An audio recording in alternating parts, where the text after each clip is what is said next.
The FNRad Snowboard Podcast is presented by Vans. All right, listeners, it's that time of year again. We've reached the end of Season 7. It's been a hell of a ride. Started out in Vermont, made the trip to visit Jamie in New York with intern Josh in tow. Rob Dow launched our YouTube channel, and we're working to come up with proper content to grow the show that way. I headed to Colorado, then into Utah, and when I got home to BC, it snowed like crazy. We had 8 weeks of spring in January and February. Miracle March brought epic snow and the return of powder, plus a bit of a bout with COVID. I've been invited to Holy Bully at the end of April, and I've got a couple more episodes to put out this year, so we're going to still keep it going. But it's not going to be every Wednesday like it is in the regular season. Thank you to every single listener out there. Season 7's been filled with amazing stories from amazing people. As always, the guests are the star of the show. Couldn't have it any other way.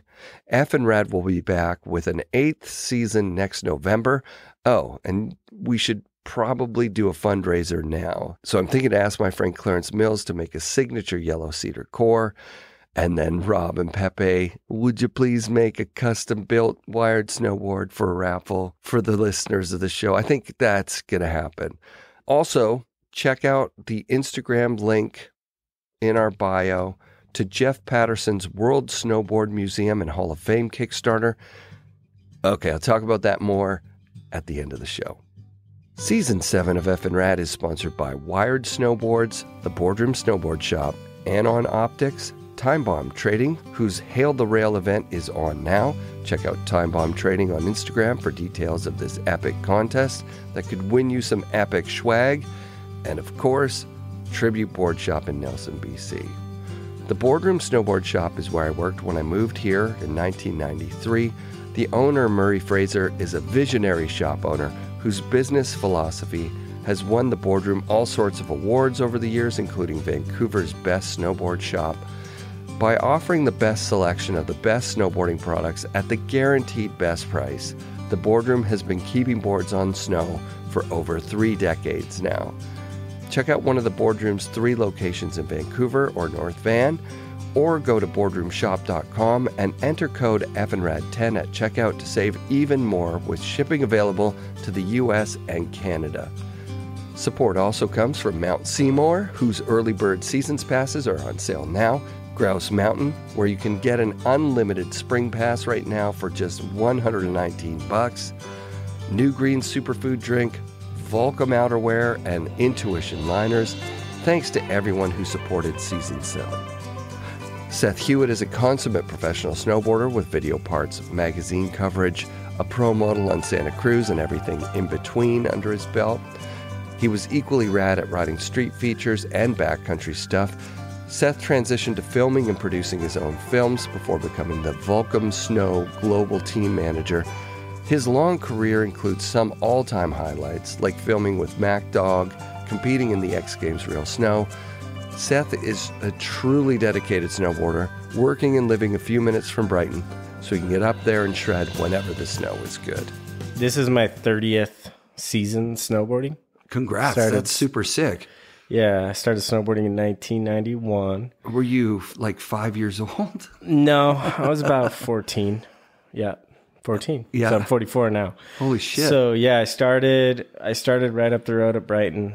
I actually went to Park West my very first day, but it was a really bad day. Like when you're riding that resort's in Park City, and it's what the Canyons is now, and then now it's Park City, but really icy, had a horrible time, obviously like bruised my tailbone or something like that. And then I went to Brighton my, next time snowboarding, and I've been going there. I mean, I haven't missed a year at Brighton. So sick. Yeah. Yeah. That's my home. It's really mom and pop. They've been able to maintain that for as long as I've been there. And it's only getting better as far as like how they're making it accessible for people. Yeah. And the different packages they're putting together. Yeah. And yeah, I mean, the mountain always stays the same. The faces change, a bit. Yeah. But the vibe is just always perfect. Brighton. Yeah.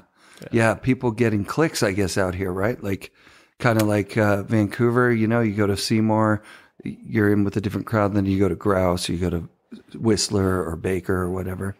Yeah, I guess it's kind of like where you get your pass. Yeah. Because a lot of people, they can probably get one pass, and a lot of these mountains aren't like conglomerated to where there's like a big pass and go anywhere whenever. Right.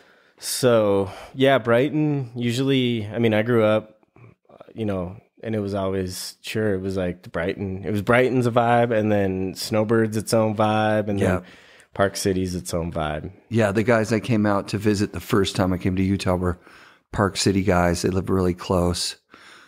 I think they worked in a shop up there, and it was fun. They took me to the canyons too, and I was like, we were riding some, like on a POW day. There's like these thin trees. Yeah, and I was like, wow, and they were riding so fast. This is fun. Like, there's so much here. There is. It really is a hub of like snowboarding culture, right? Yeah, it's got everything. I mean, you have streets, obviously. Yeah, a couple months a year, and then great parks. They got half pipes, incredible, just like runs, tree runs, and then all the backcountry access and snowmobile access. But at the same time, there's like, all the touring access. It really has it all. Yeah, so. Yeah, and it's really close to a major city. Yeah, that's the one thing that's, apparent. It sounded like they're thinking about taking a gondola, like building a gondola up the canyon or something like that to alleviate that. Like there were 6 people off the road on the way down, a couple of off the road on the way up. I didn't see signs of like insane gnarly traffic, but I could see that it's such a bottleneck getting up there. They could. Oh yeah, weekday powder. You're still looking at quite a bit of traffic, like in the normal, just like winter nowadays. Yeah, before it was not that case, but yeah, on the weekends it's nuts. Like definitely the last 2 years has just been like, okay, I'm leaving it. Like I live to the like curb at the airport 20 minutes and to Brighton 20 minutes. Like I'm directly right in the middle. Yeah. So accessibility is insane, like quickness. Yeah. And then like before it was like, I just leave at 8, because resort opens at 9. If I leave at like 8:15, whatever, I can put my boots on and get first chair or just get in line and go. Yeah.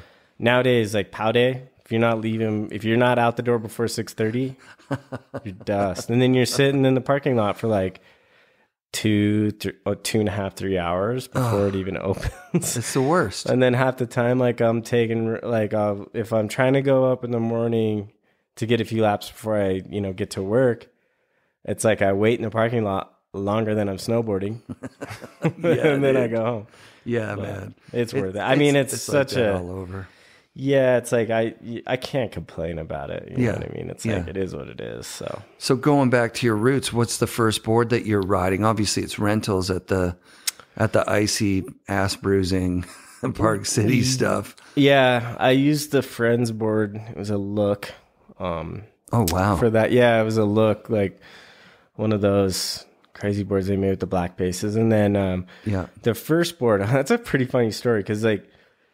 I got into snowboarding, like I moved all around when I was a kid with my dad's job. So we kind of moved like every other year. So we finally planted in Salt Lake or in Utah, and I'd never even heard of snowboarding. Actually, like that's a lie. When I lived in Upper Michigan, there was Marquette Mountain.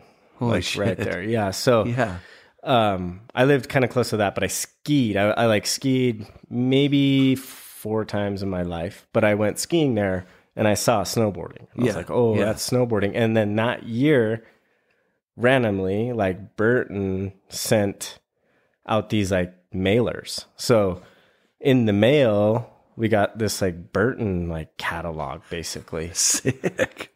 Just randomly, no one signed up for it. It was just no. It just showed up, So, and then that was the first images of snowboarding I ever saw, and then kind of like I moved to St. Louis, Missouri, for like 1 year. I can't remember. Yeah, 1 year basically, and it was a big wakeboarding town because it's Lake St. Louis. So Yeah. the whole culture was I was starting to get more and more like accustomed to the culture.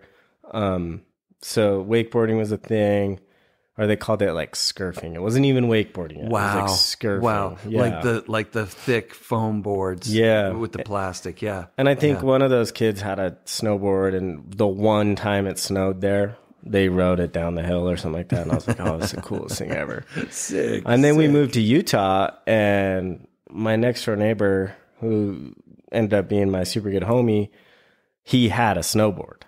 And I was just like, it was sitting in his room, just like, whoa, this is crazy. Like, you have one of these things? This is nuts. So he's like, yeah, we should go sometime. I'm like, for sure. So I actually went with him my first day.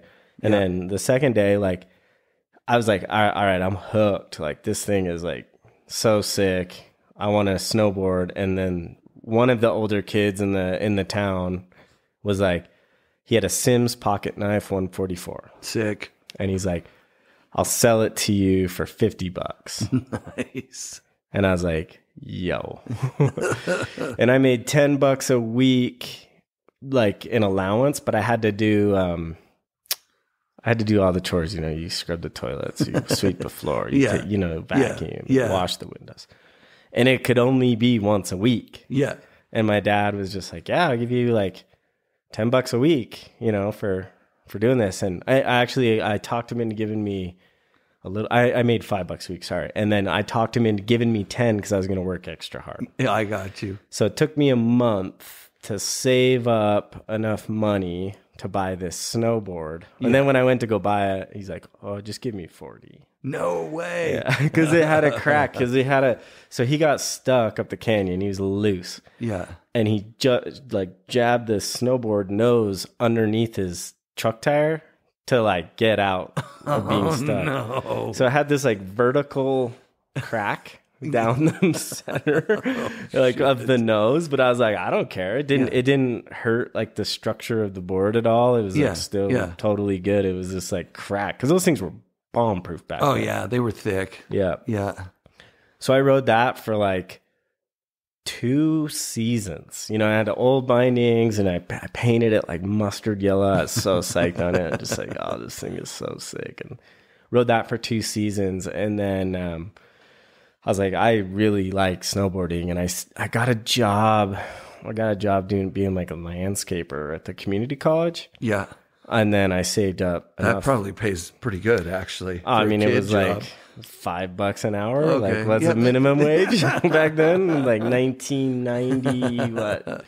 I think it was 1992? Yeah. 1993? Yeah. Yeah, 93. So, and then I saved up. I bought a season pass at Brighton. Yeah. And a Matt Cummins lid. Oof, nice choice. Yeah. In 93 with the wave on it, like the pool skater on the bottom, wave on the top? No, it was the Radical Rick. Actually better even. Yeah, what a board. It was the board. I'm so bummed. Yeah. I do not have that board. It sounds like a lot of people are because those boards are so expensive now. Yeah, it was the red top sheet, you know, because he had it all colored in and it was all colored, but I had the red and then just the black line. Yeah, red with the black line's a good one. So I bought it from Salty Peaks. Sick. Brand new. It was what like my bindings first. You put on it? I bought some Burton Freestyles from a homie. Yeah. And it was crazy because like they only had the 3-hole. Oh yeah, right. And I was like, oh, mellow. I'll just drill the next 2 on the disc. Yeah. Well, it didn't really line up. So it was. I was always getting disco foot in both feet, like the first 2 or 3 days, and then, but that year, then they had they built the 4-hole disc to make it compatible. I went and bought that at Milo. Yeah, and it was sick. Yeah, that's an epic combination. Freestyle bindings on a Matt Cummins.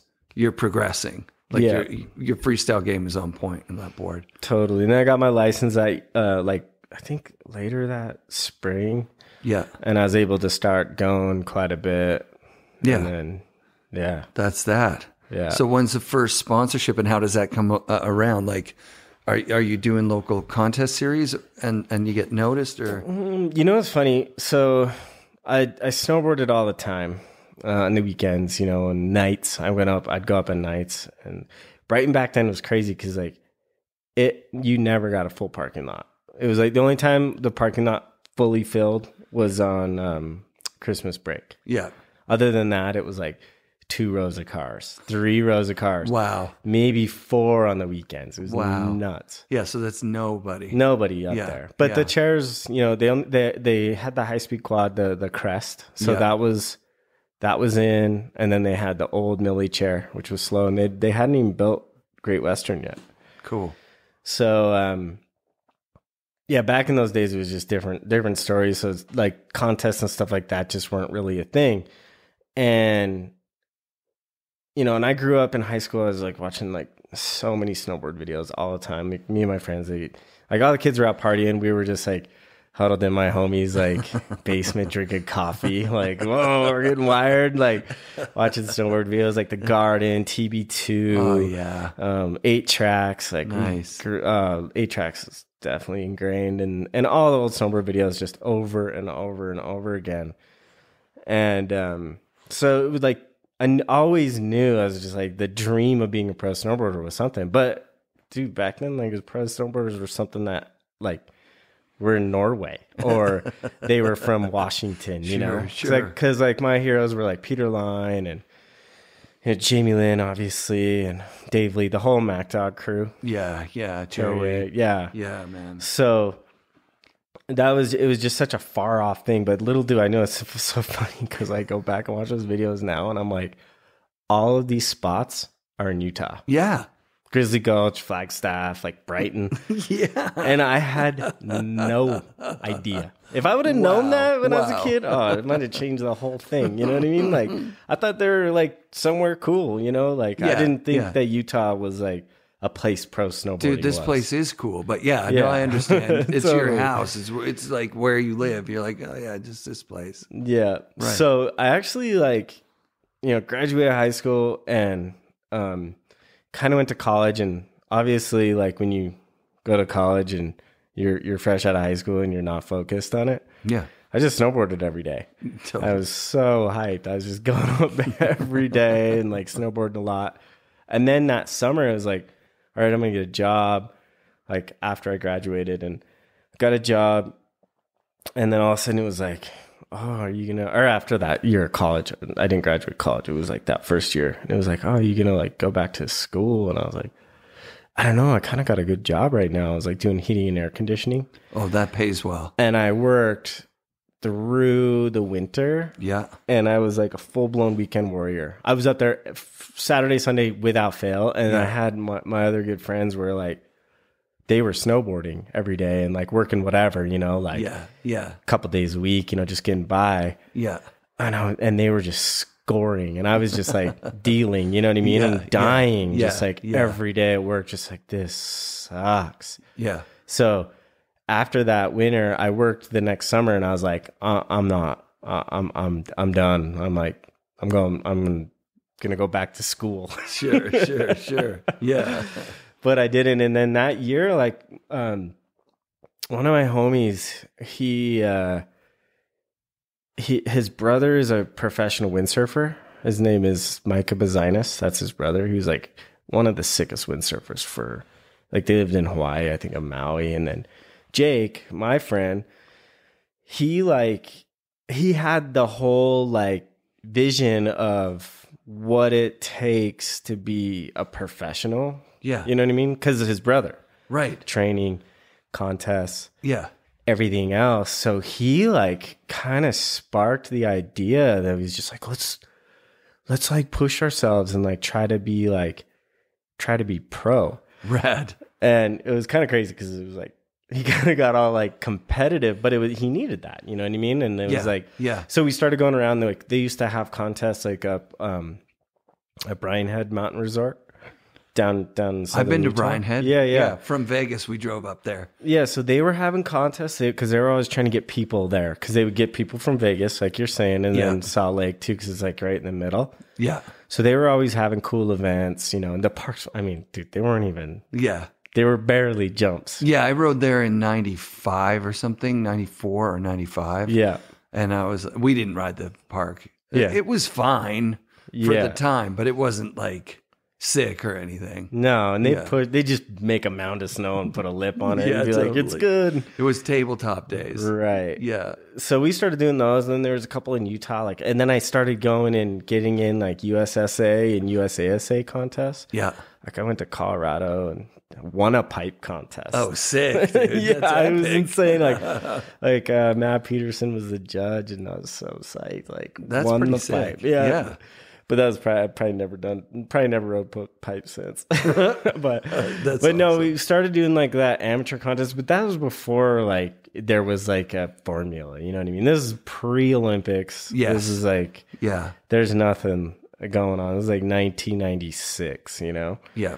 So kind of starting to do that, but then what really like kind of sparked was the crew. You know, where I was meeting people and everything, and then met another couple kids that were just like, yo, let's try to like go and hit kickers at Brighton because they're all over the place. And right at that same time, like all the Utah, like Jeremy and JP and Mitch Nelson and Brandon Bybee, Jason Murphy, that whole squad was kind of taken off. And Jason Brown was huge too in Utah. Yep. So it was kind of like, oh, wait. Yeah, let's go. I want to do 5s. I want to do 7s, you know? So right then, like, just kind of stopped doing contests. Like, kind of did well in a few in Brian Head just because, like, it was, like, easy money because you could go down there and you could win. You know what I mean? Yeah, totally. So kind of doing that, but at the same time, just more focusing on, you know, just, like, trying to get good. And, like, you know, because there wasn't good parks in Utah at all. Pre like the whole like I Ride Park City days, Park City All-Star days before they started like caring about parks. Right. Brighton would put in these crazy jumps. They were actually really gnarly. like this jump they called Bertha, and people they just put a lip and then there's kind of like a natural landing, right? It's kind of where the park is now, where everyone stands, you know? Yeah. But yeah, so there wasn't really like parks. So if you wanted to go and like hone your tricks and get everything dialed, you'd go build it. Yeah. So, and then, you know, the windows of going and building it is like, okay, we got to wait for a storm. Got to do this. Totally. And mind you, we did not know anything about snow safety. Anything. Well, I mean, luckily we weren't like riding faces. Yeah. Because that would have been just crazy. Yeah. There's no Avi report back then. I mean, you called a number Yeah. and got like the report, like you knew what it meant. Yeah.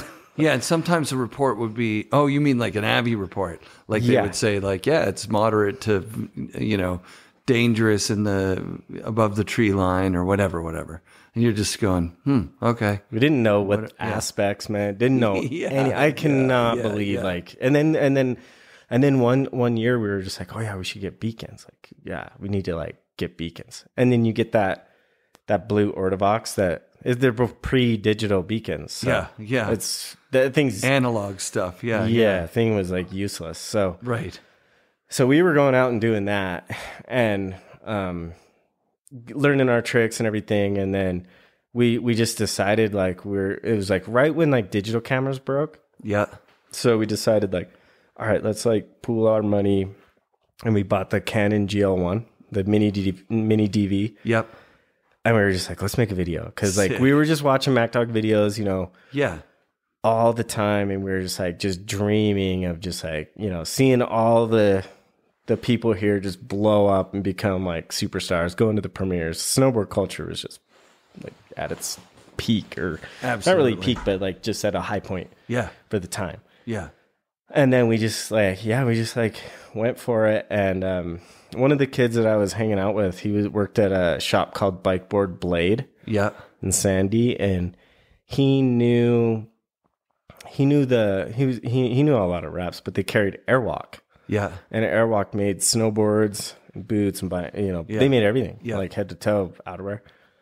And he knew the rep, and all of a sudden like he kind of got flowed from him. Yeah. And then he was like, oh yeah, you should check out my homies or whatever. And like all of a sudden our whole crew was like sponsored by Airwalk. Like the entire group has all Airwalk stuff. Yeah. That's epic. And through that, like, we, you know, and then us filming our video, like, because we were just putting the time in, and it's pretty rad. So we pulled all of our money.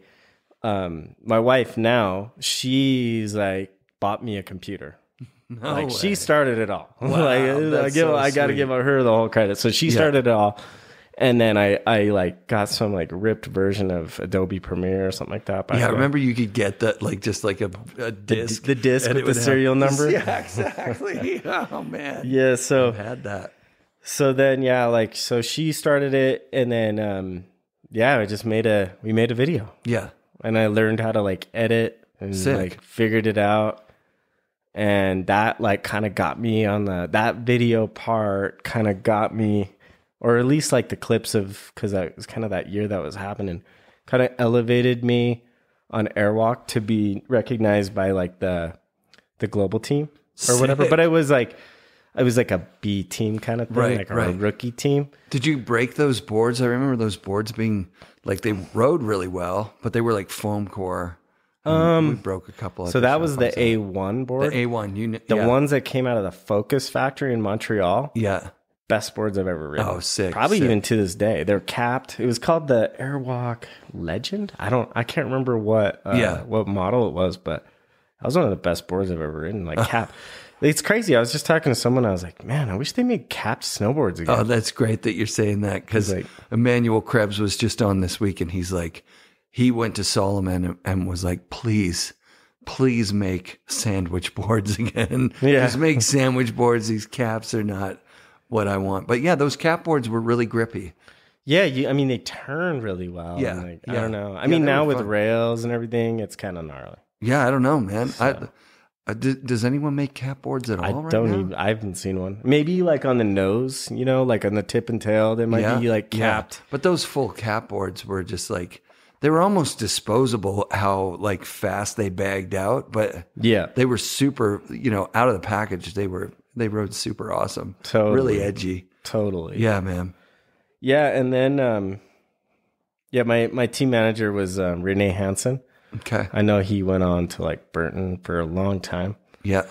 But he just, for whatever reason, he just like, was like, you're on. He saw your part and was like, that's that. So you didn't have to win some contest and get set up from that. It was literally a sponsor me video part kind of thing. 100%. Oh, that's 100%. Sick. Yeah, I put my part on the tape, and then I just kind of like was like, yeah, cool. And then he that summer, I released the video in like the spring or whatever. And then that summer, he quit and went to Burton.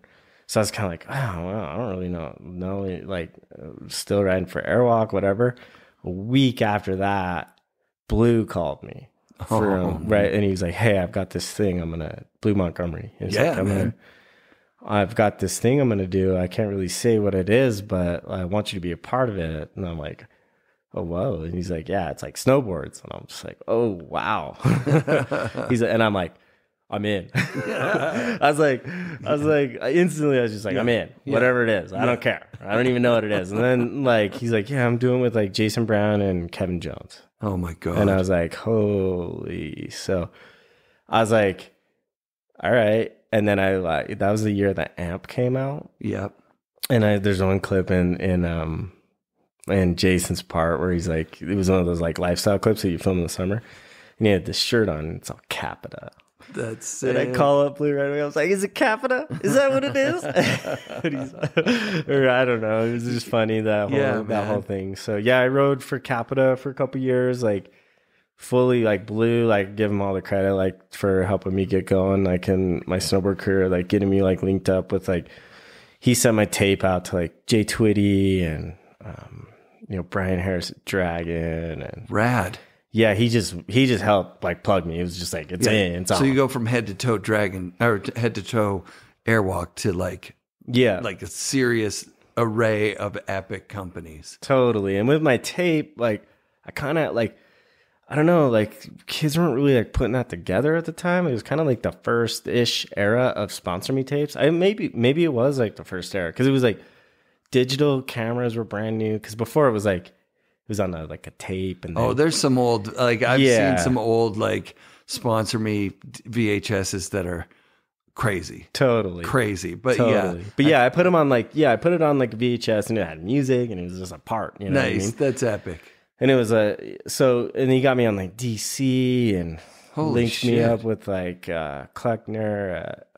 I mean, I think that kind of came later, but it was like, it was like CaPita, Volcom, Dragon, DC. It was like, because he literally was just like, hey, well, who do you want to ride for? And I'm like, Volcom, like that, but straight out of my mouth. I was like, Volcom. That was my, because it was funny because like when I was with Airwalk one summer when, you're doing that PR stuff in September, ASR time. Yes. And trade show time and that, when that was happening.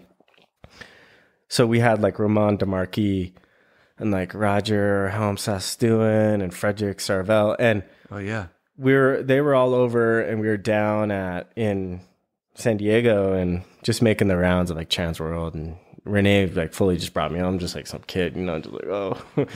And he's like, yeah, let's go to Volcom. And I was like, wow. Because Roman was on Volcom. And we went up there and actually met like Jay Twitty and went inside the building, same building that they're at now. And it was just like, oh my gosh, it was like such a dream. Like, I want to ride for Volcom someday. It'd be so sick. And I was always just like thinking, because actually like back when I rode for a shop here, it was like the whole like Volcom rep, and it's like, oh, can I get a pro form? Yeah. Nothing ever came. But anyways, like it was so sick to go there, and so like instantly when Blue's like, who you want to ride for? I was like, oh, Volcom for sure, Nice. And that was like that was right after they launched outerwear. So they launched outerwear in 2000. Yeah. And well, we now. Yeah. So with that, and then that was a year right to when Luminous Llama came out. And I was just like, oh, this is the sickest brand. I'm like so psyched. And like I got on like later that year through, Flow. And I remember like Jay Twitty sent me the box, and all I had in it was a jacket and then like some denim, like some ergo pants and like a couple t-shirts or whatever. And he was just like, wrote me some sick letter. I wish I still had that letter. It was on like Volcom letterhead. It was like handwritten. And it was like, what I remember from it though, was like, it said, the ball is in your court. Oh, wow. And I was just like, oh, damn. Okay. So it's like, okay, here's your first box. Yeah. And I didn't really, it was a kind of like right when cell phones were a thing, it wasn't like crazy, but at the same time, like, you didn't really like keeping track with people. I wasn't emailing anybody. There wasn't, communication was pretty chill. And then, I ended up like seeing him at some event, and he's just like, yo, because I went and bought pants. Like I went to Milo and I was like, good move. I'm going to go buy Volcom pants. Yeah, that's a really good move. Now you got the full kit. Yeah. And if he sees you in these pants, he's going to be like, this kid's fucking into it. Totally. Bought his own pants. And he probably didn't even know. He's probably, I'll just get him a quick box to get a jacket, whatever. It's probably all they had. They probably had like 4 things extra. Yeah, because shit would sell out every year, right? Like back in those days. And teams pillaging and everything. Oh, hell yeah. So, ended up seeing him like Team Challenge or one of those like different events. He's like, oh, we need to get you pants or whatever. And then nice. And then like, and then that same year, Blue fully like personal favor. Cause he was like roommates with Whitey forever. Yeah. And like, he was just like personal favor. Like, hey, you gotta film this kid. I'm launching this new brand. Like, I need to get him in there, and fully got me hooked up with, Kingpin. Yeah. Shane Charlebois. It's funny too, because like Shane, I was sending Shane clips that just to were film in with my him. Like to say, like he was doing 411 at the year before. The year before he was doing 411 Video Mag, and I was like linking up with him, giving him like digitapes of like clips. So all like a couple of my bangers ended up in that first premiere issue of 411 Snow. That's smart. That's dope. So he kind of was on, and that was his first year. So the year we were filming for Brainstorm. Nice. And then through just the whole Utah scene, and everyone's, kind of linked in and knows what's up. Mikey, he knew who I was, Mikey LeBlanc. And once it kind of came through, like from Whitey, oh yeah, there's this kid Seth in Utah to film. Whitey and Shane, like, oh yeah, let's get him out. So yeah. Or Mikey and Shane. So I was like super fortunate to have those guys really like helped me get in there as well. So it was like Blue's personal favorite of Whitey, and then like the vouch of like Shane and Mikey, and I was just like, I cannot blow this, you know. I was just like, so I just went hard as possible. I started filming in February because I kind of like tweaked my knee that year. Yeah. So I started filming in February, and it was happening like right after the trade show. Because remember when the trade shows were back then? Like, kind of like would have been in Vegas, right? Yep. Yeah. And it was like I had gone out with those guys a couple days in the Brighton backcountry, and then it was like I had a shot in a teaser. Oh, sick! In the Brainstorm teaser, and it was that was premiered at the trade show. And I was like, damn! I was like, it was like this session, you know, because I had gotten out a couple days with Shane and Mikey, and we just went back to all the jumps that I grew up riding. So it was like, all right, I can get a Cat 5, or that's I can do the whatever. Best. Yeah, man.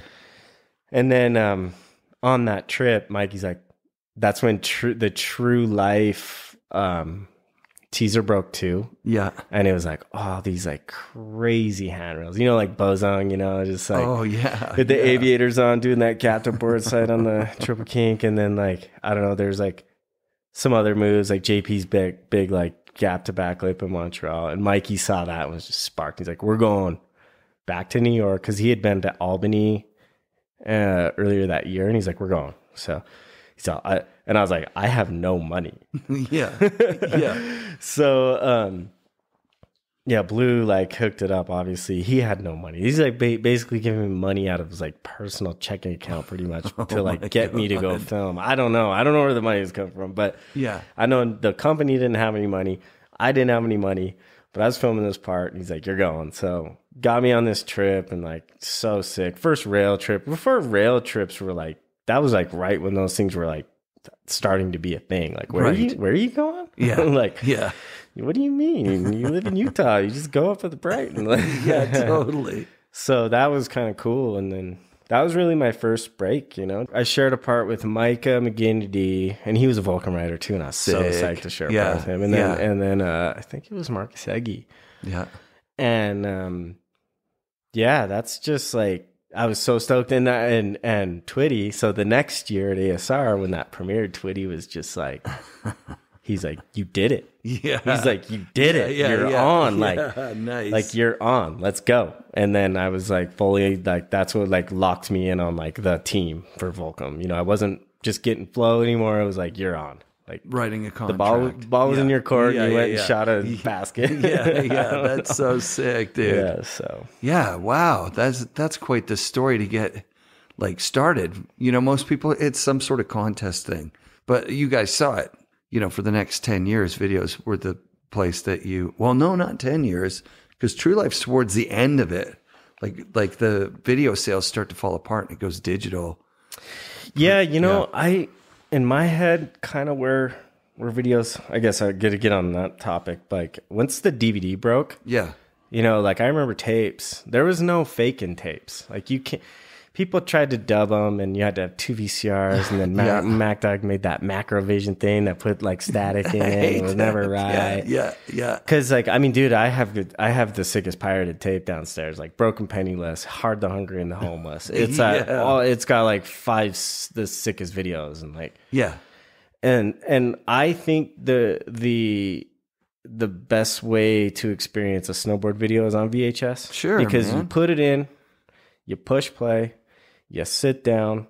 Sure, you can fast forward or you can rewind, and we all did that with the slow-mo, but it wasn't easy. No. It wasn't like, you know, it was still that moment of like, I got to get through this part. It still took a minute to fast forward. Totally. So you just ended up watching it always start to finish. That's true. And it was like, to me, I still go back and watch all my tapes from time to time. So do I, actually, yeah. Yeah, and it's like, to me, it's the most pure way to sort of enjoy a snowboard video or a skate video. Yeah, for me, anyways, because I sit tracking all weird in the beginning of the soundtrack and everything. Yeah, man, yeah. I throw it in and I chill. Yeah, I'd agree with you on that. Because like once the DVD broke, and then it was like people skipping. Yep. So you're not watching it; you just skip, and whatever. But more so, that's when the DVD ripping. Once the DVD ripping started happening, that's where it fell apart. Yeah, and then people started putting out stuff like direct to web, like those web edits. I remember seeing the web edits the first year that they came out, and I'm like, oh shit! Like they were doing that like this month. Right. What is going to come out next year? Like nothing. Like we're at the present. That's that. And then you just see it, and then it's kind of out of sight, out of mind. You know what I mean? Right. Like it took the lure away. Yeah. Yeah. You weren't waiting to see what everybody did last year. Right. It all of a sudden became like really just current.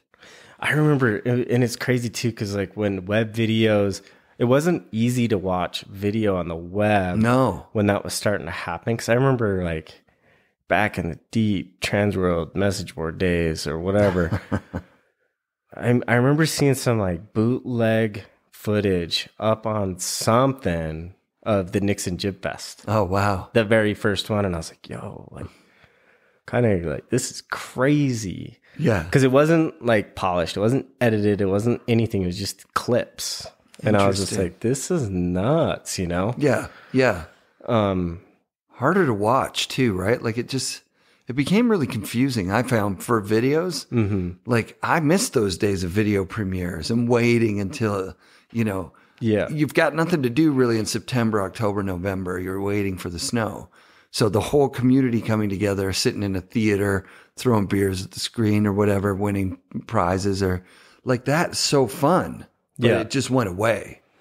And then everybody kind of scattered as a community.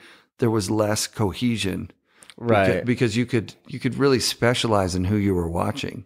You could just watch your favorite guys for sure. Yeah, for sure. Yeah, yeah. It's crazy. I mean, those times I think they won't be like replicated in that way. I don't think they can. Yeah, yeah. Right. And the way how big it used to be. Remember the Spreckles premieres in San Diego? I didn't go. Were psycho. Yeah. It was mental. I remember like Brainstorm, and seeing my footage on the big screen and like with so many people, and everyone's going nuts. Yeah, and for every part, right? Yeah, and it was just like, like it's crazy. I've been to a few premieres this season though, like in particular, like there's been some good premieres, and Salt Lake usually always has good premieres, but like the Torment premiere has been insane, and the Sims premiere is insane. Dustbox, obviously. Yeah. Yeah.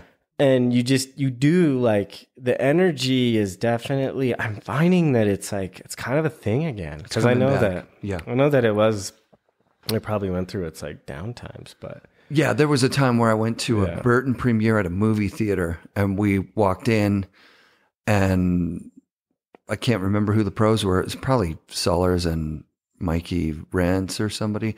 Oh yeah, Jeremy Jones was there because he was on the team at the time, which I remember thinking, whoa, they flew fucking Jeremy here for this. That's sick. And we were late. We're like, hey, sorry, we're late. And everybody had like a super weird energy as we walked in, and we're like, sorry, we're late. What's going on? And we went and took our seats. We were the only people in the theater. Like the three of us, we had just got super baked too. So like we sit down and we're looking at each other like, there's more pros here than there are people to watch the video. Yeah. Like, that's fucked up. Like it was embarrassing. It was embarrassing for everybody. They had like posters out to sign, and we were just like, we watched the movie and then we got the fuck out of there because we were like, this was weird. You could hear them chattering, saying like, hey, so someone was supposed to put up the posters and they blew it or whatever. You know what I mean? Like it was just embarrassing. And that was really the start of this lull in video premieres and even videos. Like they stopped putting out as much shit.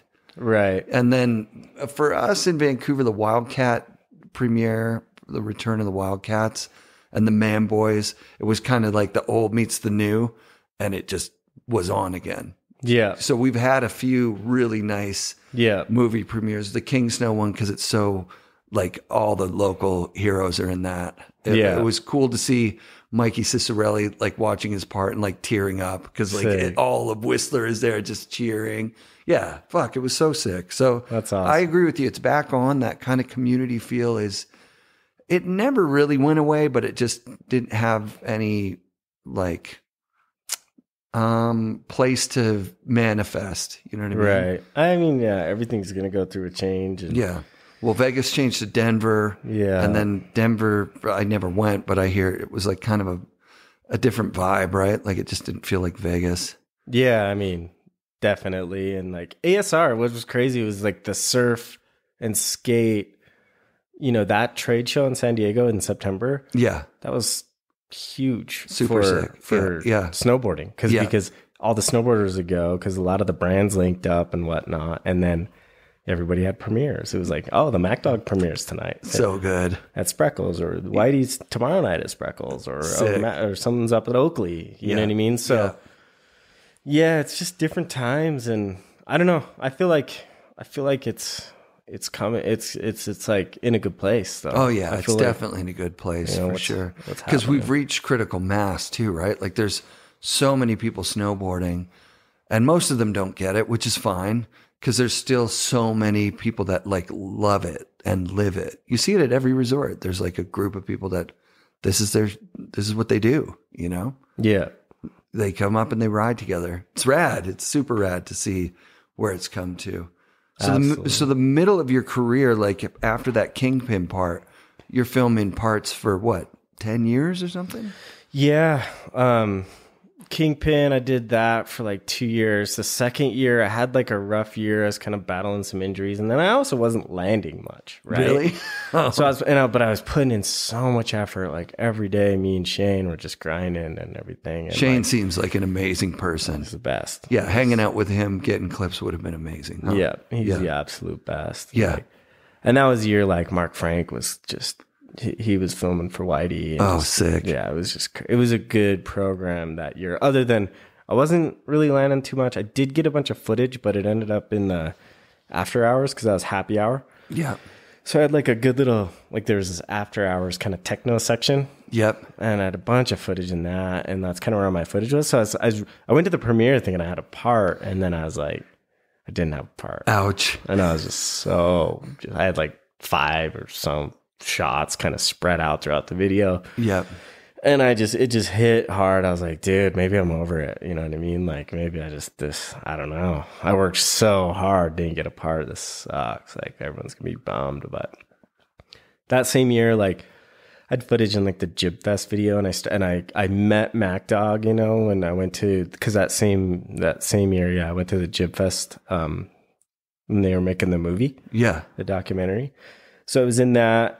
And then I also was in, the Red Bull Heavy Metal that year. Yeah. I like won that. So that kind of like, oh, sick. Kind of had, like one of the sections. So I kind of had these little boosts of, still some good stoke, even though it was kind of like a total kick in the stomach of not getting a video part. And it just motivated me so hard to just be like, all right, that sucks. And like Jeremy called me, and because Mikey, everybody was like, we're gonna make a Mack Dawg movie for Shakedown. Nice. And Jeremy called me and was like, dude, I want you to film for this video. And I was like, oh wow. So it was a huge opportunity. How's that feel that day? Like, was that best day of your life? Like you've been invited to film for Mack Dawg. The one and only. 100%. Like insane. So just to kind of like these two weird little things, like the day back when I was riding for Airwalk, and when my team manager Renee was like, yeah, I'm not going to be here next year. And I was like, oh, what am I going to do? This is crazy. I don't know if I'm going to ride for this brand, Yeah. Later that week, Blue called me. Yeah. So it was kind of like happened that fast, right? Yeah. Same thing. Like, so I get back from San Diego so bummed. Yeah. Because I didn't get a part. Yeah. And then Jeremy called me like 5 days later. And I was like, yep, I'm all in. I don't care. I'm doing it. Yeah. I didn't even like, it was like, I didn't even call like Brad or whatever. Cause that's when, Whitey was kind of handing it over to Brad Kramer. Yep. I was just like, yeah, I'm doing it. I just fully committed. Of course. Like Mack Dawg is like who I grew up on. Like by far the most influential person on me as a snowboarder. Just like his videos just like, changed my life. Yeah. I would agree. I was take this opportunity, and yeah, that year was nuts. It was like full big leagues. Like, it was insane. Like, going the first rail trip, and it was like before. I mean, the very first one was actually Calgary in like October. Oh wow! And I kind of got like broke off. Like, I got the rail, whatever it was, like first try. I was like, dude, nice. It's on. Yeah. So we had a good preseason that year, and I was able to warm up. Yep. But then I kind of got broke off, and I was like, I gotta fly home. This sucks. Like, my knees kind of tweaked because I hit a wall. And then the next trip was like right before Thanksgiving, so that's in November. Yeah, it was the East Coast. We went up to Burlington.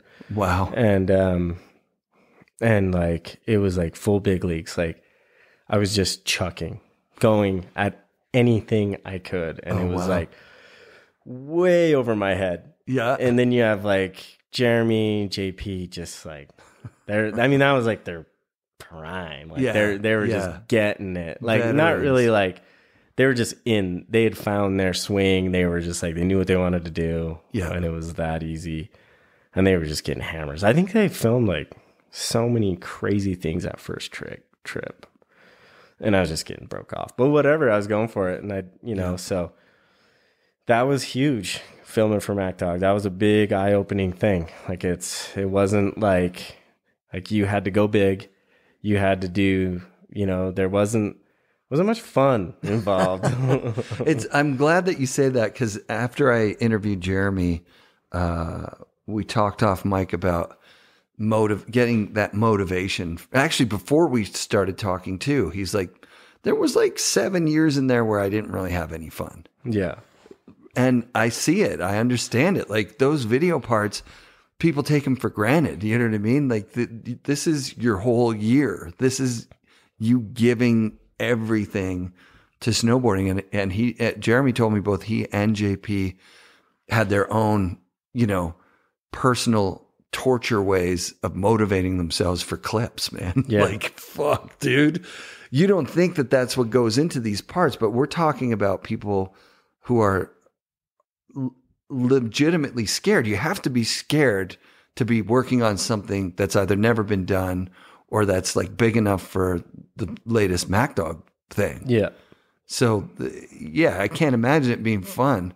The only person who seems like who could have fun in any of those situations is Devin. He seems like Browner. Yeah, they just do what they do. They're having fuck it.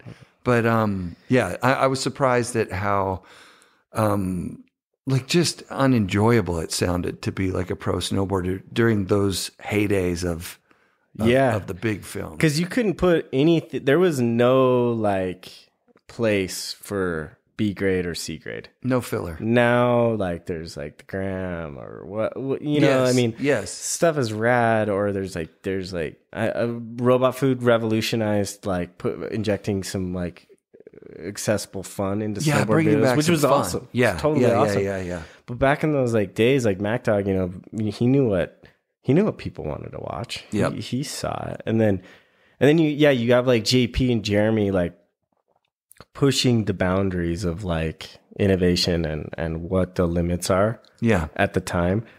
And then from my perspective, I'm in there just like, I'm just trying to keep up. You know what I mean? So it was like, it was so gnarly to like try to be in that time. Like, I think back, it's just like, what? I cannot believe it. You know what I mean? It's like, not even real. Like, you're out there and you're just basically just holding on white knuckle. Like, you're scared. You're like the more scared you've ever been standing on top of something. And it's like, you got someone rolling 16. Like, they don't turn the camera on unless you're doing something. Now people are just rolling around. They're just filming this. I got this artsy little shot. Blah, blah, blah. Sure.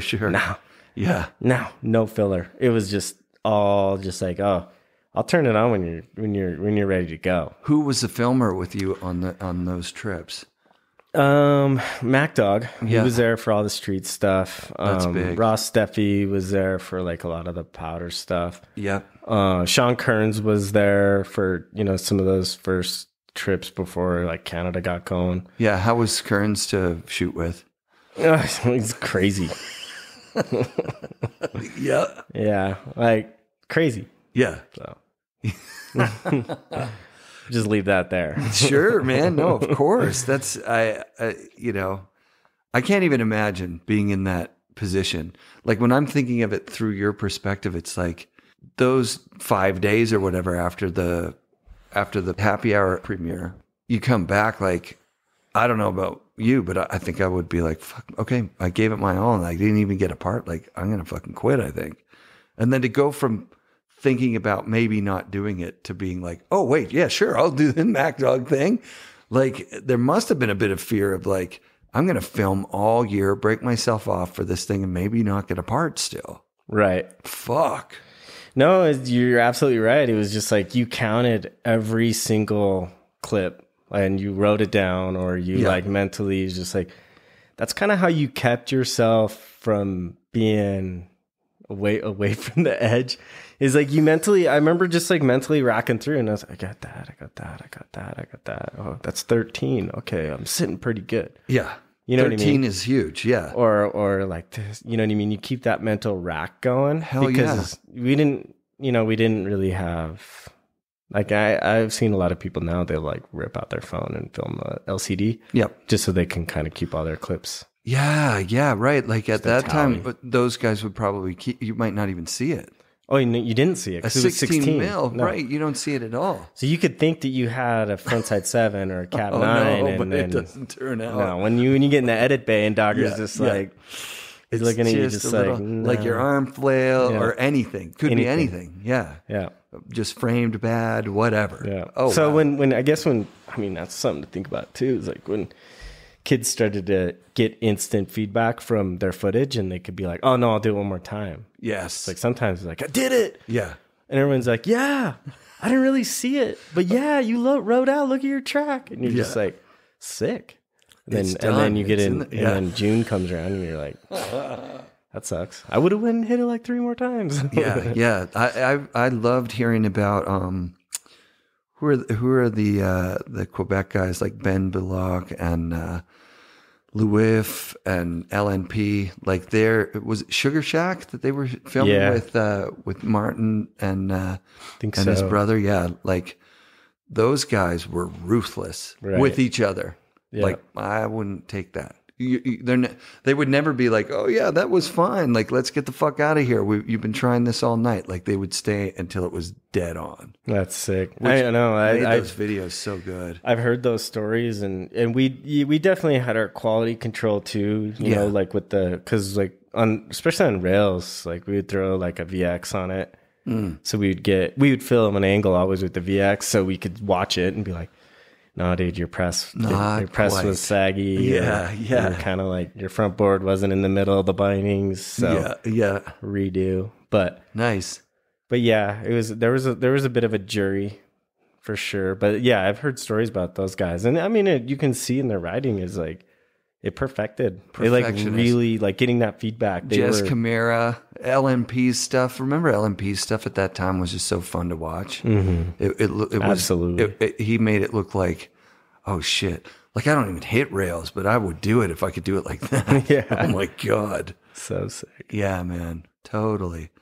So then the Mack Dawg part that year. Does it come out and you're fucking psyched? Yeah, I mean, Shakedown. That's like when Shakedown dropped and didn't really have a song picked out. And Jeremy's like, you should check out this band, The Sounds. And I got that. That was like a big confidence booster. I was like, okay, I can like do this. And that's when everything kind of got serious and like got some good sponsors to, back it and pay. And like everyone just stepped up their game and like, just gave me the support that I needed, to like travel budgets and salaries, and like that was like one of the peaks as far as like how much people were making. Yeah, and if you're in that list of people that have a part in the Mack Dawg movie, you can negotiate some serious money. There's only a few videos that were like the top tier videos, and like if you had a spot, you did whatever you had to do to keep it, and the people in that spot were just like, it was it. Yeah.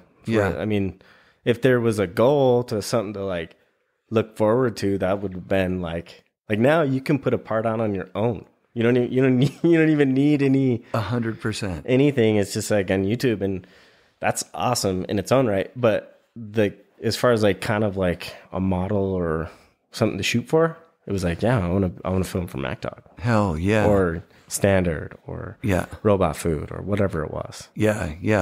Right around that time is when Robot Food comes out, isn't it? Pretty close. Yeah, they came out in 2002. Yeah. And then 2003. That was because 2002 that's what Pulse year. And then Pulse kind of came out and it was kind of flat. It was good video. People loved it. But at the same time, that's when Robot Food came out with Afterbang. And that just like really changed the game as far as like video making, I guess. More. Right. Because before that, you know, like the formula was simple. It was just like sick music. Yeah. Quick editing. Yeah.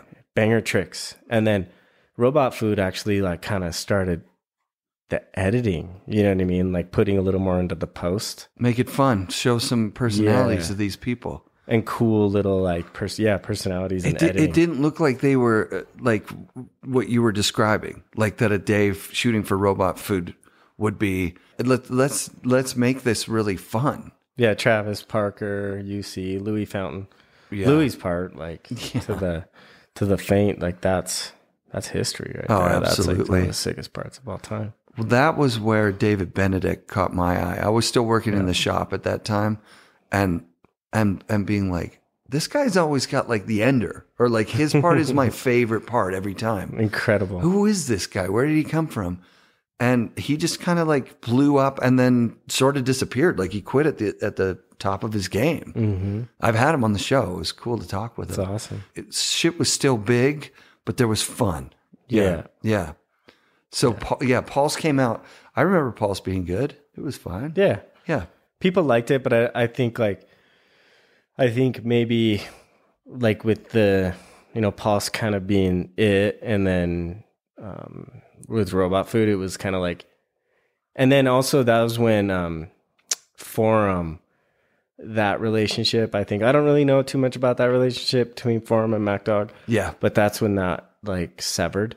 I know the story, and I mean, it's in a nutshell, it's just like Mack Dawg was making money and he brought his formula to Forum. Right. And then he realized, well, I'm splitting my money with Forum. I shouldn't have to do that because I'm already, if I just stayed doing what I was doing, everything would be, I'd be making all that money. Right. And so, basically. Yeah, and then, because then Forum went in to make video games that year. That's right. So that was a thing. And it was just one of those, so there's those definitive years where it's an obvious like pivot as far as, all right, it's going in a new direction. It's like a clear change. Yes. You know what I mean? Things can kind of go for however long, like 5, 10, whatever the time block is where things are kind of like formulated, where people are in their groove. Yeah. And then something new happens and it fully just, okay, nope. It's not like it fully changes or anything, but it pivots. The Robot Food's a perfect pivot. Yeah, it totally changed. And then there was a pivot to like, you know, online edits and just like stuff that's like current. Remember those edits? DC did a bunch of stuff that was like current. I also remember Scott Stevens just like coming onto the scene. You're like, this guy's just doing his own thing. Right. And he's got all these followers. And it's like, oh shit, there's likes and follows. Remember when that shit all came in and just everything changed? Totally. Yeah. Like now you're counting likes. Instant feedback. Yeah, instant feedback and the shit that they're doing today or whatever. And yeah, I feel blessed like coming up in the time that I did, because I think I like straddled a couple different like cool special eras. Yeah. You know, just like the life of like what I've seen is like who I was a fan of, like being able to be a fan of like the Jamie Lynn Peter Line era. Mm-hmm. And then like seeing like the whole like Forum 8 kind of like, I kind of came up just past that era, you know, right. But I saw that happening in front of me. Yeah. And being able to be a part of that. And then the whole Mack Dawg, the end of the Mack Dawg, like it's been pretty sick. Yeah. So I'm pretty stoked to be in the, you know, be a part of the eras that I guess I either witnessed or was in. Yeah, you crushed it, man. You knocked it out of the park too. Like just making epic video parts and just being a sick snowboarder. Like that's fucking cool. When did you like start settling down, meet your wife, have kids? Like, were you doing that while you were filming? Yeah, Holy actually. crap. Well, yeah. I mean, I've been with my wife. We dated forever. Yeah. So since we were like super young, but we didn't like get married, and for a long time, and then my son Mason, he came like I think when I was like 33. Okay. 31. Still a young dad. Totally. That's a good age. But yeah, so I filmed like, those years with Mack Dawg, and then I took a year off and did the Volcom video, a scramble. That was an incredible experience. Just filming with Ville. It was just me and Ville the whole season. Like Nathan Yat and sick. Gary Pendergrass. And sick. Yeah. And That's then, rad. We had a really good year, good experience. And I went back to Mack Dawg for like Picture This and then Double Decade. And then Mack Dawg was done after that, like Double Decade. And he's like, that's it. I'm not making videos anymore. And I was just like, damn, what am I going to do? Yeah. Like, what am I going to do? And it was kind of like, that was kind of sick too. Cause I saw like, that was an end of an era, right? Like that was like, I was like bummed like for a long time. Just like, damn, this is like, I was bummed for snowboarding for that one because truly just like, damn, dude, no more Mack Dawg videos. This is crazy. This is what I grew up on. These are the Bibles, Yeah. And then I was fortunate to like, kind of had some different opportunities. I know like Kids Know, no, they were already started. Like my kids started Kids Know in like 2004. Yeah. But then Videographs was starting at that same time, and then people like Pierre and Justin. Yep. Pierre Minahondo, Justin Eels, those dudes are making sick videos with people. And I always kind of like definitely admired their videos. And I was just kind of thinking after that, like once like the Mack Dawg thing dissolved, Cooley and Kids Know is dissolving as well. John Cooley, like I rode with John Cooley like every preseason up at the spot. Yeah. And we would warm up, and he was like someone I really liked to snowboard with. And I'd filmed with him a little bit for Shakedown because he was on that crew too. But he kind of got hurt, and then so we didn't get to film enough that year. And that was like a long time. That was like almost like 6, 7, 8 years since then. And he was like, "Yo, dude, I want to film with people. You should film with us." And I'm like, "Okay, I'm in." Nice. I was like, he's like, "Yeah, I'll talk to Pierre." And then I talked to Pierre, and I was like, "Yeah, I'm down." And that year was crazy because like it was like the first year, like I'd been filming with like JP, Jeremy, and like that whole like Mack Dawg crew. Like Daryl was on a couple of the last couple years, and I've been filming with those guys and really comfortable in like the workflow and the system and everything. And it was just like a well-oiled machine. And it was kind of crazy just to like think, okay, I'm going to totally switch crews. Cause like back then, like the crew was everything, right? Like it was more than it was. I mean, it's the same now, I guess, but it was like, everyone's like out trying to get clips. Right. And like, if you're kind of just like roaming around and you don't really have a crew, that just kind of means you're not going to really be productive. Right. So I was like, okay, yeah, I'm down. Like, let's do it. Cool. Let's crew up. Let's like go. And it was like me, Cooley, and Will Tuddenham, and then Pierre.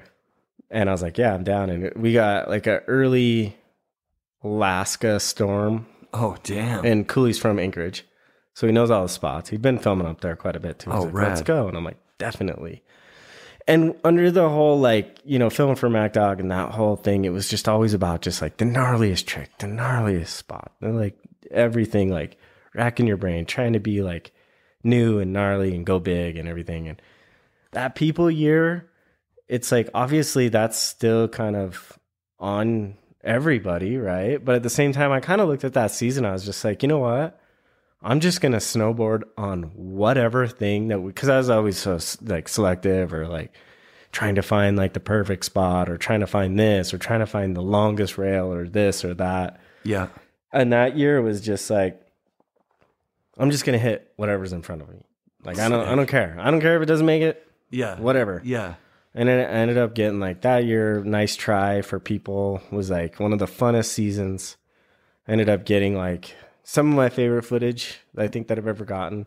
Rad. Pierre was able to, because Pierre is like super artistic, and he looked at shots and he put, every filmer I've ever worked with is like, oh, like so much respect, right? But Pierre kind of was like, he approached it a little different than I guess I was like used to. Yeah. And he would put so much effort into just getting everything so perfect. And it's crazy because like, even if like you did something awesome, you could read by him because he'd get bummed like, oh, I screwed that up.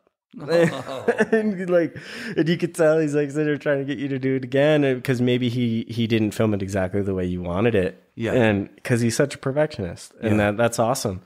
Because he was putting forth, not that nobody prior, all the other films that I worked with weren't in the same mindset, but it was really evident that he was like working so hard and he was working so hard to film and get it the way he wanted to, just like, the rider was trying to get the trick. Right. So that was really cool. Different experience. And it was awesome. Nice. To film with people. I filmed with those guys for 3 years. Sick. Yeah, it was like Nice Try, and then Cheers. That's when like Jeremy, JP, Joe, everybody filmed for people that year. That year was awesome because it was like the year that we kind of all like did our own thing. Like I was filming with people, and I think Jeremy was doing some Burton stuff, and there's a stepchild video.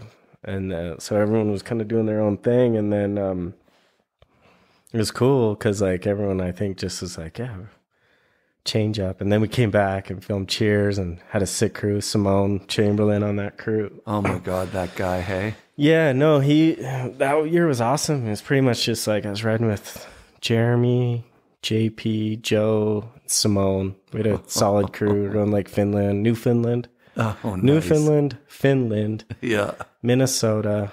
We had Pierre was there. Justin was taking a lot of like he was handling a lot of the jump powder, and then we were kind of hitting rails, and then we were getting in the powder as well later in the season. Sick. But yeah, that year is unforgettable. Yeah, it's an all-time crew. Yeah, that's so sick. So yeah. So you filmed for people for 3 seasons? Yeah, so we did the Nice Try and then Cheers, and then the next season was when X-Games Real Snow, and they invited us, basically our same crew, me, Simone, Joe, Jeremy, JP, and then like Nick and Luif, Dan. They were all doing it kind of, but we kind of just were like, well, this is our crew, we're just gonna do it together. Sure. So you gotta have a filmer. It's like, okay, I got Pierre, okay, I got Justin, all right. Like, you know what I mean? So it was like it we just kind of kept the same formula going. Who won that one? Was it Luif? That was Breezy. Oh, Breezy, damn. Oh yeah, fuck, Breezy. Yeah. And then we did that, and then all the footage kind of ended up in that movie Good Look. Yeah, rad. Yeah. So when do you pivot out of filming and into that? After that season, so it was kind of like after Cheers, like Billy Anderson, my TM for Volcom, and Volcom's my main sponsor. Yeah, because I was on boards then too. Oh, you started riding the Volcom. Yeah, boards. I started riding those Volcom boards. Like after Santa Cruz, so I was riding for Santa Cruz, and when they stopped making boards for a minute, then I was like, okay, I'm gonna get on the Volcom boards. Rad. So because they were just started to make boards for some of the people that didn't have board sponsors. Yeah. And then I didn't have board sponsor. I was like, oh, I want to ride the Volcom boards because it was so sick, And then Giggy was getting on, so it was kind of sick. Like a thing. It was like, all right, cool. So like then and then.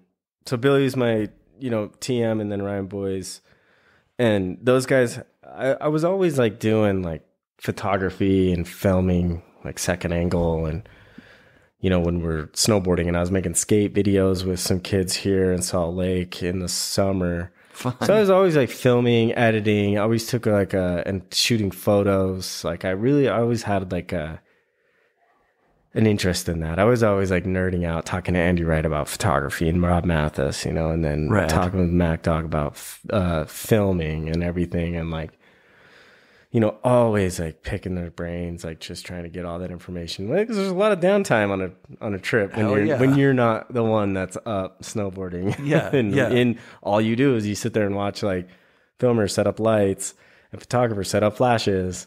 So it's kind of like, oh yeah, you just inherently kind of start to like pick up things. So I was always interested in that, and they kind of recognized that. And I was like getting like to be like, I had my kid Mason right before I started filming with people. Yeah.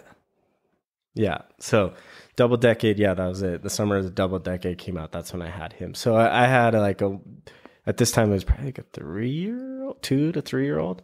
Mm-hmm. And I think Billy and Ryan were kind of like looking at like, got a lot of young kids on the squad, and then we got like some old dudes. Like, how do we like sort of like make this team kind of work right together? Yeah. So they offered me, hey, like, we want you to just kind of like focus on being like a quote unquote kind of like team captain position. Yeah. Where I'm kind of like the road sort of like film manager. 'Cause at that same time they were starting like a big push of Volcom was to hire filmers and the YouTube channel and kind of like get the whole like production going. Totally. You know what I mean? And so, they're like, yeah, maybe we'll get you a camera. You can do second angle. And then you're also kind of like, just, you know, you're still snowboarding, still hitting spots and stuff like that. But at the same time, you're kind of like helping manage and bring these kids up because they don't know. Right. You can't just send a kid off. Like, I don't know. It's hard, I guess. They looked at me kind of in that role. So I was like, okay, cool. It's kind of crazy, but like, I didn't feel like I was like quite done. And then that year I got invited to like do X-Games Real Snow, and they're just like, okay, we'll start after. Yeah, exactly. So so that was a cool year. I did X-Games Real Snow, and then after that, it was kind of like we did this trip. It was like Scott Stevens, Dylan Alito, Breezy. Who else was on that trip? I don't know, but we did this. We made these road tested edits, and one of a couple of the episodes were in Minnesota, and we stacked because like it was like all the spots. Like I'd filmed like I'd already been on a couple of trips in Minnesota, so we just had everything going. Those kids land everything. Yeah, and this generation is nuts. The style thing too, like that. They're so on point with everything, and then just bolts. Right. Yeah, it's like it's almost making it look too easy. Yeah, you know what I mean. Like in some ways, it's like there's no struggle, but and they're so perfect at what they're doing. Totally. Yeah. You have to put a couple bails in just to show that. Yeah, they tried this a couple times actually. Couple of slams. Yeah, man, totally. So we produced that project, and that's kind of what started it. Yeah, and then it was kind of like then we started filming like a bunch of like individually produced parts. They call them IP2, IP3. Sick. And I was kind of that was like my transition out of like, okay, I'm like kind of going on these trips as like a filmer, but I was still writing. I was still getting footage. It was so sick because the pressure was kind of off, but it was like, I was like showing up. I was like, get the jump out. Yeah, I'm hitting this. Right. This looks fun. Oh, that's sick. But if it was something super sketchy, I'd be like, nah, you guys got this.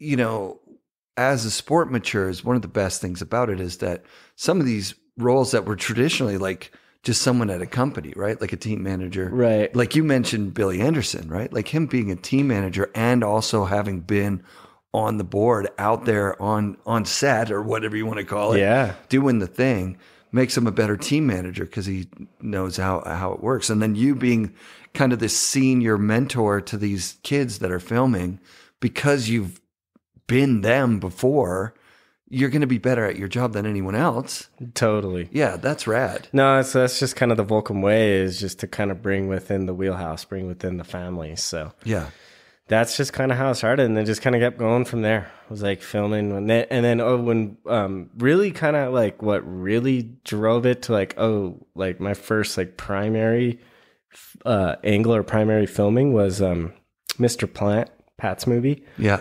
Like in 2014. Yeah. Jake Price broke his collarbone pretty badly at the Dirksen Derby in December. Yeah. And Pat was just like chomping. So Jake was like out, like, I can't film. I can't go on trips. I can't lift anything. Yeah. So it was kind of like, I was like, they're like, yep, can you handle this? And I'm like, yep, sure. So I filmed I was like primary like filmer on all Pat's like street stuff, except for like maybe one trip. And then I just was like, all right, dude, like I'm like so invested in this project. Like I'm going on every single trip. You know? Rad. And I was working with Jake. Jake's such a amazing dude. He's like taught me so much and always like down to like share, you know, his knowledge and information. Really got me, you know, kind of like helped me develop an eye for filming and, you know, you know, he definitely just like let me find my own way, but at the same time was there to like help out. Mentoring. Cool. Yeah. Just lead by example. I think that's like what I was just saying.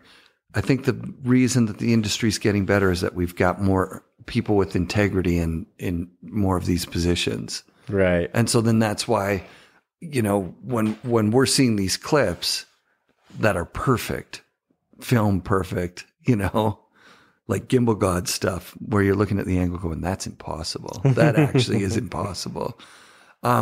It's because we've got people in those positions that have been there before. It's kind of cool. Yeah. I like it. I like the way that it's refined the I mean, industry. that's what keeps the culture going is just like snowboarders keeping it within snowboarding. Yeah. It's like, yeah.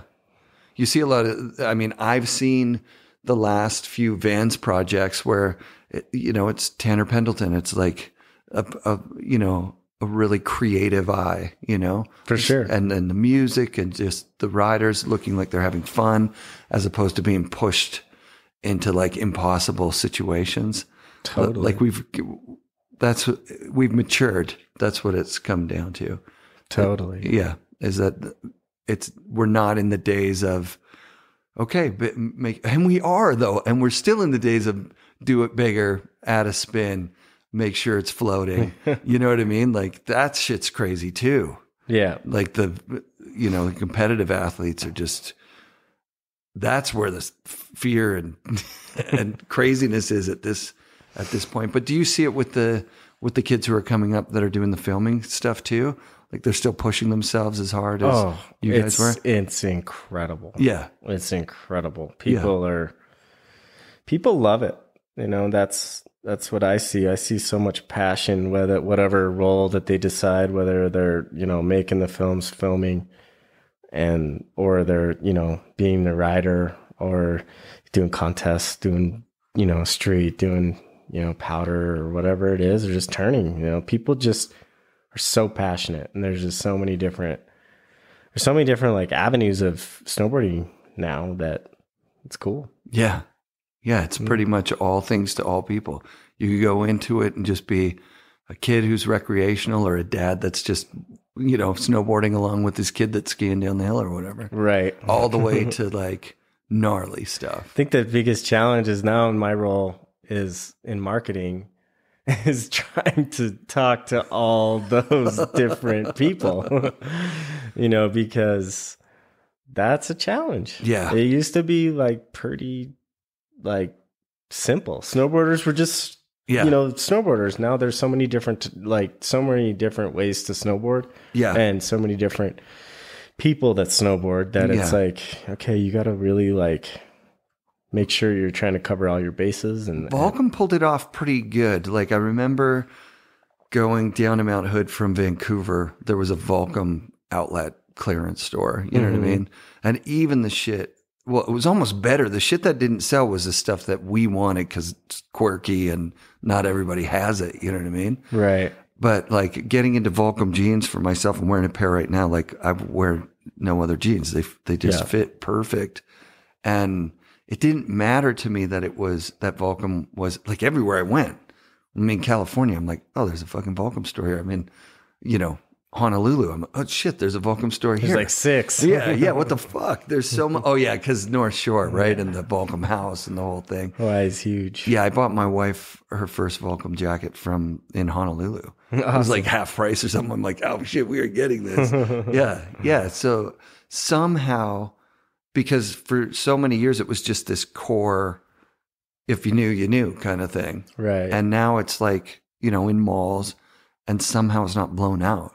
Yeah. It's like Vans is very similar.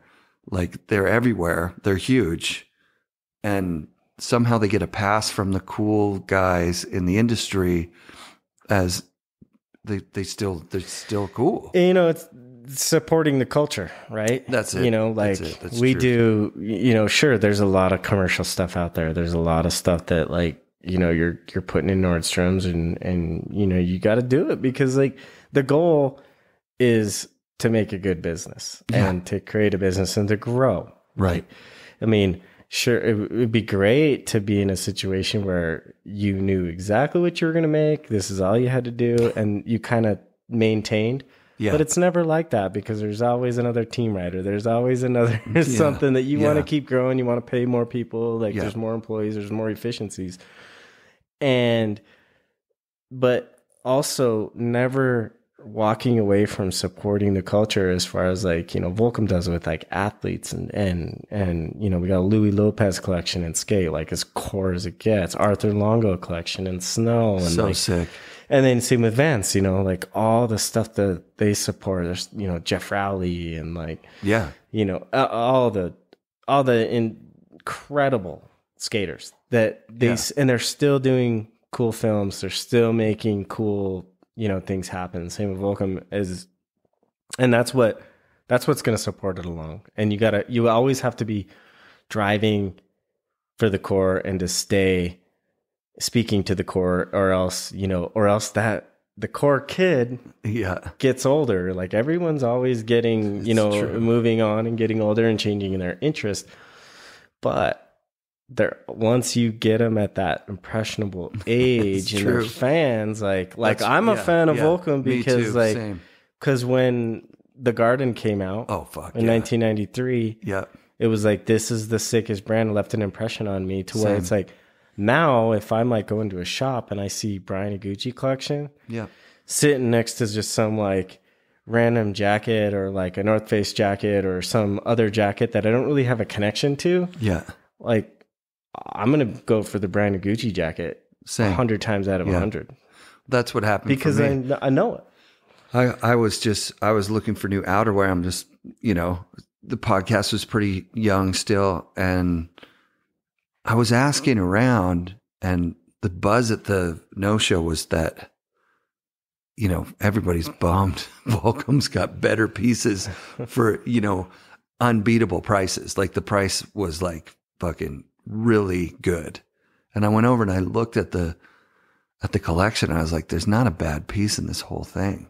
Yeah. Like it's well designed, it's clean lines, and you're getting like funky prints in Gore-Tex stuff. It was like, it looked really fucking good. So as soon as I was able to get it, there was a pride there of like, fuck, I'm getting Volcom shit. You serious? That's fucking dream come true. Yeah, I mean, we've got such an insane product team and sales team, and like it's a really like, I mean, I was just in meetings today. It was just insane, like the amount of passion that goes into that piece, every single piece, all the way down to the bottom end is so well thought out. Yeah, and it's debated. And it kind of, you know what I mean? And it's like, it's not taken lightly. And everyone is just putting their best foot forward every single day to make, not only the sickest stuff, but the smartest stuff. Like, sure, like we got like the most crazy technology that probably, it's a challenge to get the consumer to understand because it's so technical. Yeah. But like, it's so well thought out. But then all the way down to like the cheaper stuff and more price point stuff is the same way. It's so thought out in the fact that like, no, this is for this person. Totally. This is built for this person, whether they're price conscientious or they're performance tech conscientious. Yeah, that's rad.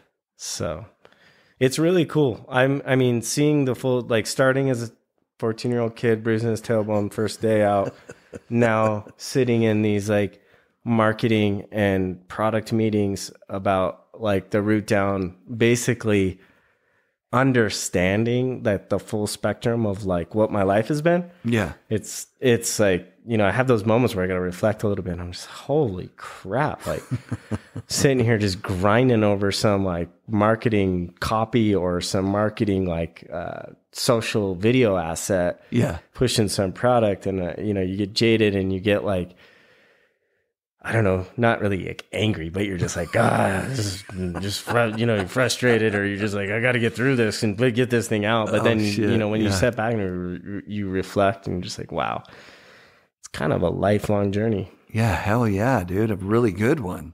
Yeah, you're reminding me of like going to Vegas and looking through lines and being hung over and just going, can't the rep just write this shit? Like, what are you going to advertise in the magazines? Yeah. Just put that together and just make sure you pick the right colors. I need to go back to bed.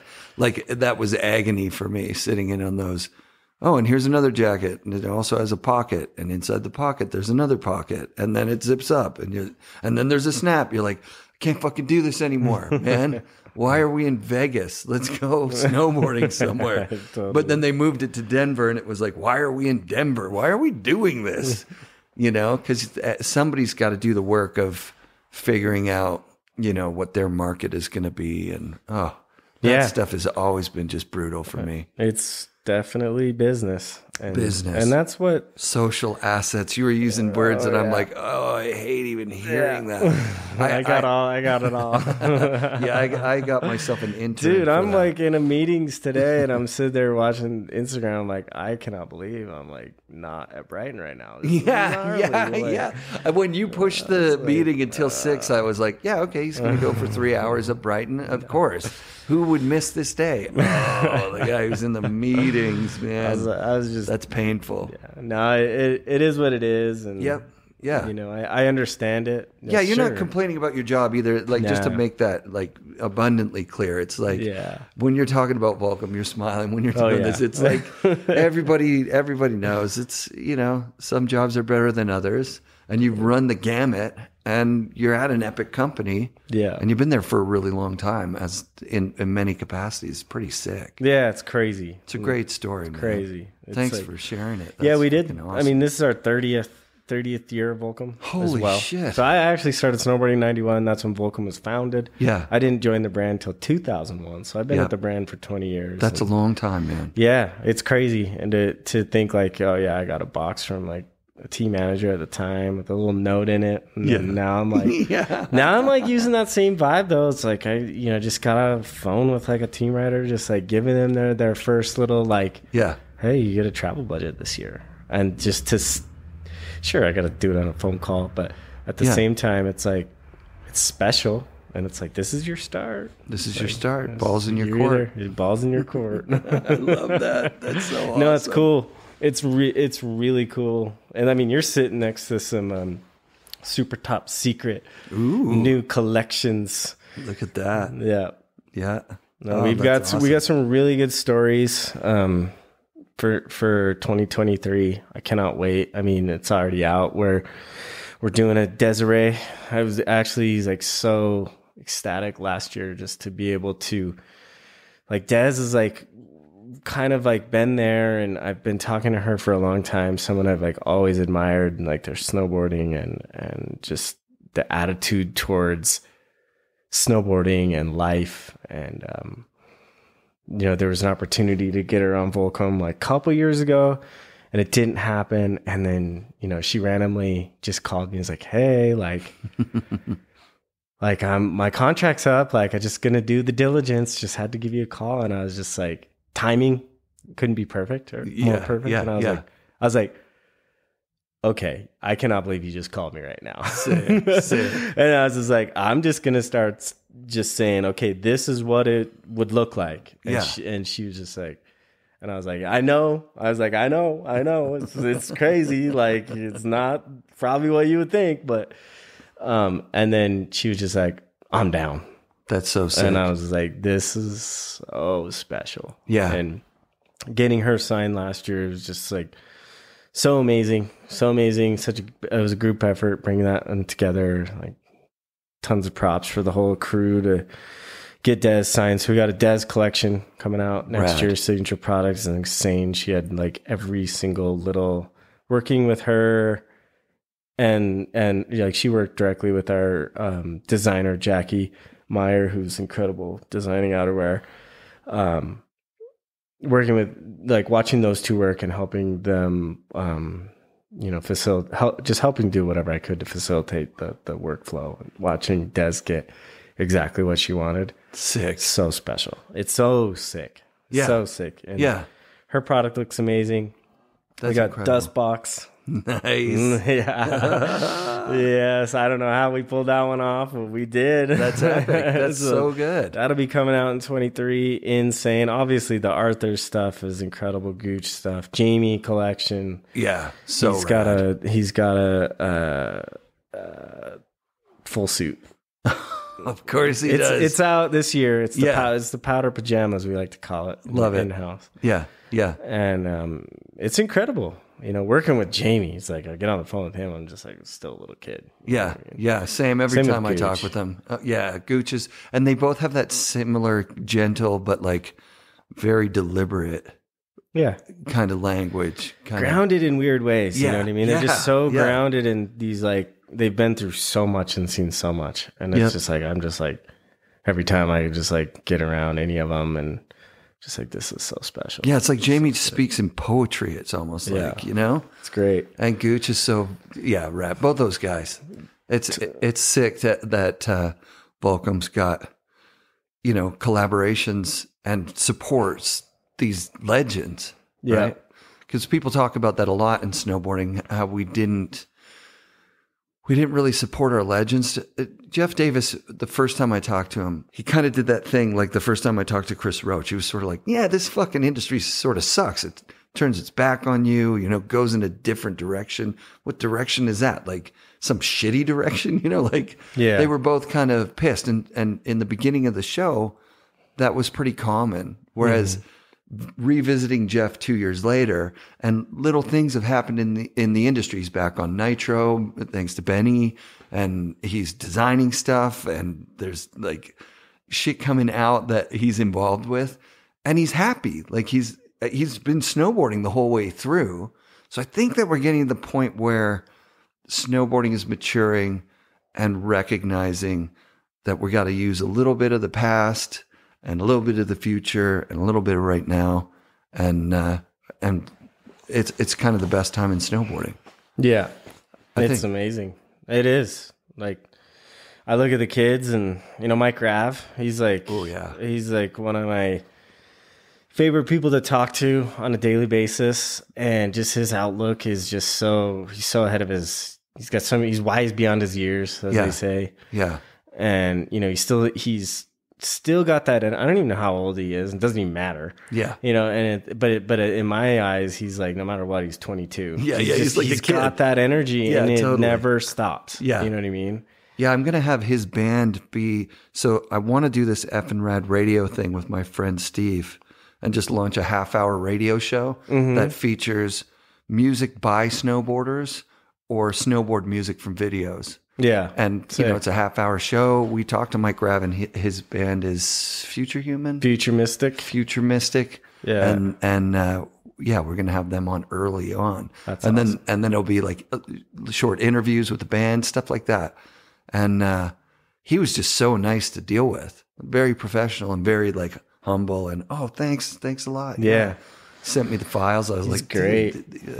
Shit is sick. No, he's the best. Consummate professional. Hey? Yeah, we just, he's been through college, and he's had a great career, but he's also like, no one's ever given him anything. Like like in a handout sense. He's always like just worked and grinded, but not in such an organic way. Like his snowboarding, his Paper Tiger came out, and I was like almost emotional watching his video part, because like I was just like, dude, like he leaked it to me, and I was like, so stoked. But then it really hit at the premiere. And then when it went live, I watched it just again. And I was just like, dude, this, what I always tell people is like, so like, I've filmed Mike Rav for quite a few years, just through Volcom, Mr. Plant year, I really got to know him. And then all those, like, he's always down to just ride and film and on anything. It could be a snowball and we're getting clips and we're having fun. Rad. And he's always got these ideas. Yeah, I got he's such a visionary, right? And seeing that part, I was like, this part finally captures like exactly what it's like to go snowboarding with him. Dope. Just to watch it. And that is very hard to do. Like, I don't think anybody, I don't know. It just struck in such a way. I was just like, I'm so proud of this kid. Like, he just did it. You know what I mean? And it wasn't because it was some big feat. Like, oh, I overcame so many crazy things. Like there's some insane tricks and insane footage in there. But at the same time, it just looks so natural that I was just like, wow, this is really special. That's rad. Yeah. So it's come kind of full circle where you've put the effort in on your own to do this stuff, and now you can appreciate, and you put the effort in to make sure that other people's stuff gets out there in an emotional way, and in a way that portrays them like to their fans. Like, yeah, this is what it's like hanging a day with this guy. 100%. Oh no, cool. I get so stoked on like the whole team and whatever when everyone's doing great. It's just there's no better feeling now. It's kind of more, I've moved on. Like I don't even like cameras and snowboarding in front of cameras. I'm like, put that thing away. What are you doing? Like, please no. Just let me be. Like there's no filming. Yeah. You probably still got some clips in you. I don't know. There's definitely some times where I get juiced, but usually I just drop. And I'll do it on purpose. I'm like, put your phone away. Let's just snowboard. Nice. Yeah, that's rad, man. Yeah. Well, thank you for doing the show. This has been absolutely awesome. It's nice to hear about your life in snowboarding, and thanks for having me in your home, man. Yeah, thank you. Sick. Appreciate it. Right on, dude. This is great. Yeah, fun. All right. Absolutely. You going to go powder day tomorrow? I don't know. We'll see. Yeah, in the morning. I knew it. Awesome, man. See ya. FNRad shoutouts this week to Seth Huot and his family for having me over to record Seth's interview. Thanks, intern Josh, for your hard work on all the Season 7 social media posts. Special thanks to Rob Dow for his continued help with starting up the YouTube channel. And Jeff Patterson is rallying to create a World Snowboard Museum and Hall of Fame.